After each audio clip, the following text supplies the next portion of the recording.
Is my back and leg pain coming from a bulging disc or from my SI joint? How do I even tell the difference? And what if I've been treating the wrong one the entire time? Most people don't realize that disc pain and SI joint pain can feel almost identical, but the treatments are completely different. And if you've been stretching, adjusting, or rehabbing the wrong area, you could be making it worse without even knowing it. I've helped thousands of patients finally get relief, not by trying everything, but by figuring out the right way to treat. In this video, I'll walk you through a simple self-test to perform to help you know whether your pain is coming from a disc or your SI joint. And then I'll show you the exact non-surgical corrective treatments I use to treat both. And if you stay until the end, I'll share the one big mistake I see people make that keeps them stuck in pain, no matter how many treatments they've tried.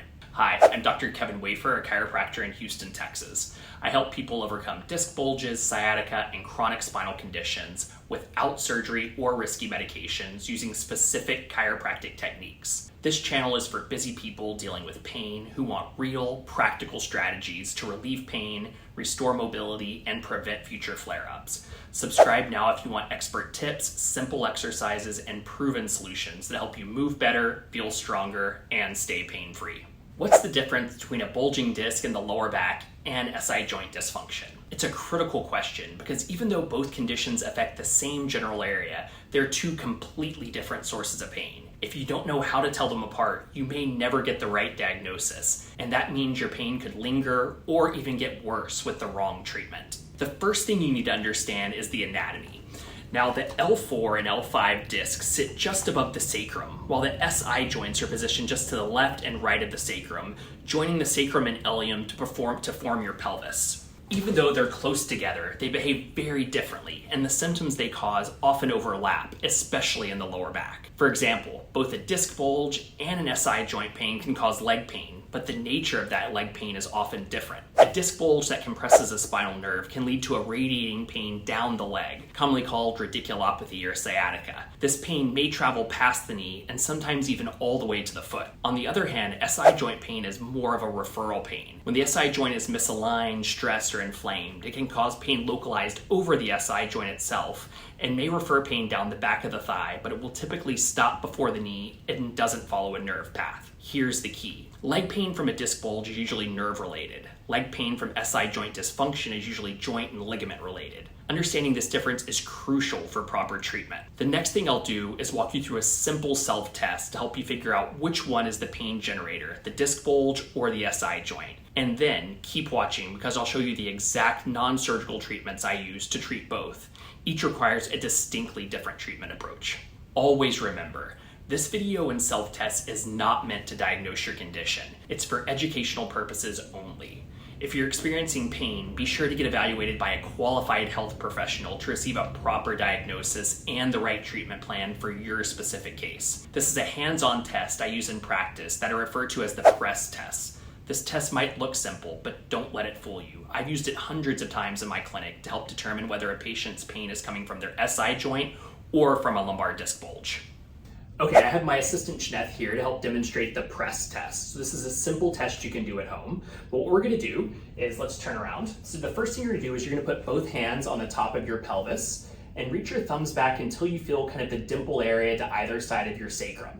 What I want you to do is apply some pressure deep into kind of where your thumbs are into those dimples and pay close attention. Do you notice any increased pain in the lower back, or does that cause any pain that shoots into your glute or kind of into the back of the thigh? The next step is we're going to move just a couple of inches up to either side of L4-L5, and we're going to apply the same pressure kind of into those areas. And again, we want to pay attention. Does this cause any sharp pain into your lower back, or even maybe cause some burning, numbness, or tingling that runs down your leg and goes past the knee?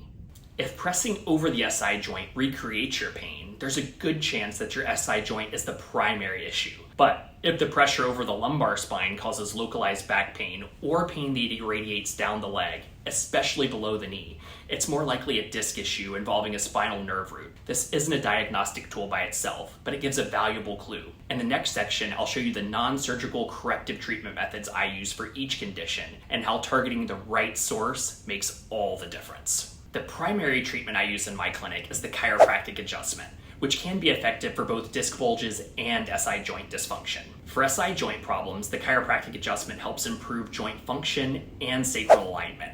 When the SI joint is restricted, misaligned, or inflamed, targeted adjustments can restore proper movement and reduce pressure on the irritated ligaments and surrounding tissues. This approach has helped hundreds of my patients get long-term relief from SI joint pain because it addresses the true source of the problem. It's gentle, safe, and extremely effective when done correctly. Now, we also adjust patients with disc injuries, but the main treatment I use for a bulging or herniated disc is non-surgical spinal decompression. This technique uses a specially designed table to gently stretch and decompress the spine in a controlled manner. The goal for spinal decompression is to reduce pressure inside the disc, allowing the bulging material to retract and relieve compression on the nearby spinal nerves. It also promotes fluid and nutrient exchange in the disc, which helps support the body's natural healing process. For patients with disc-related nerve pain, like sciatica, this can lead to major pain relief over time. So, you can see why getting the correct diagnosis is critical. Without knowing whether your pain is coming from a disc or the SI joint, it's easy to chase the wrong solution and stay stuck in pain much longer than you need to. Now, here's the one big mistake that I see keeps people stuck in pain, no matter how many treatments they've tried. Patients with disc bulges or SI joint dysfunction are often told to start going back to strengthening exercises way too early, while they're still in the pain relief stage of care. And that's a problem, because what you're really doing is trying to stabilize and strengthen a spine that hasn't even been corrected yet. The structure's still off, the joints are still inflamed, and the nervous system is still irritated. You're building on a shaky foundation, and that almost always leads to flare-ups, setbacks, or no improvement at all. Instead, the focus in the first 3 to 4 weeks should be on realigning the spine, restoring proper SI joint function, and calming inflammation. That's where chiropractic adjustment, spinal decompression, and at-home therapy like ice therapy and light mobility exercises come in. Once the structure is corrected and the pain is under control, that's when you start strengthening. And when you do it at the right time, your progress is smoother, faster, and long-lasting. You now know how to tell the difference between a disc bulge and an SI joint problem, and the best way to treat each one of these so you don't waste time on the wrong approach. If you've learned something new today or found this helpful, like and share this video, and drop a comment below and let me know. Are you dealing with a disc bulge or an SI joint issue? And if you want more videos like this, be sure to subscribe right now, because I post content to help you get real answers and lasting relief. The next video you should watch is this one. It walks you through 5 essential steps most people never hear about that provides a proven roadmap to heal your lumbar disc bulge, stop the leg pain, and keep it from coming back. Click on it now and I'll see you there.